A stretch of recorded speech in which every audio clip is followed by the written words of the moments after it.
Now, next question is by Farooq. Now, I also had this question. So I'm combining these two. So does AI requires new type of risk management or risk control for algo trading firms or individuals for that matter? Um, Farooq, that's a really good question, actually. Now, actually, I don't necessarily think that AI requires a new type of risk control. I mean, there's a few there's a few nuances in that.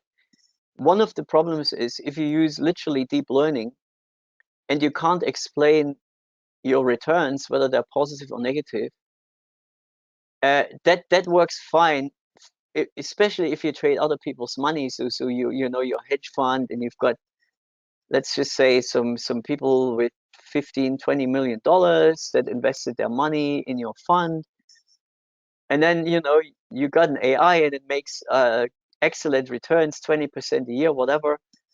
That's all good and well, but then you have a year where you lose 15%, and then people come to you, they descend on you like hawks, and go, "Hey, what did you do?"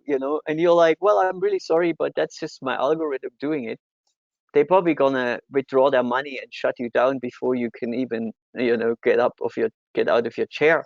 And so, in a way, that's actually a really big problem. Even if you have a good algorithm, if you can't explain how it came to the conclusions it did, it could really give you a lot of problems.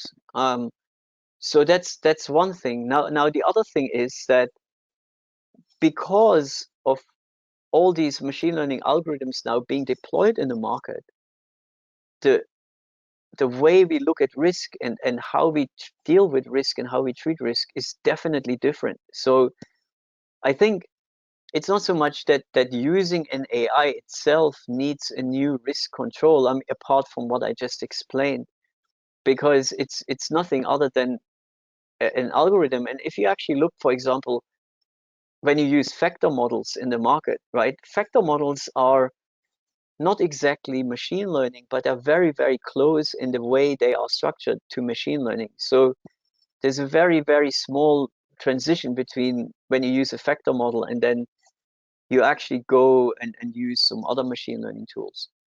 So the risk control or the risk management is still more or less the same, but what has definitely changed, and actually my company, we're working also on those new ways of managing risk. For example, one of the things that really has come up in the last year or so, which has become really popular, is, or the last 2 years, is hedging tail risk, hedging like a large correction events and so on, because we find that with the markets, traditionally that was somehow managed by a 60-40 portfolio or risk parity portfolio with stocks and bonds and all that.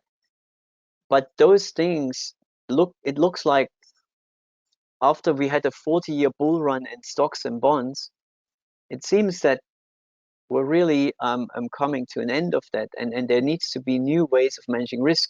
And that could also be a result of machine learning itself, or of the way those tools are deployed in the market. So we need to really reconsider what we do with that. And I'm definitely quite strongly involved in that as well. And of course, that itself involves a lot of machine learning.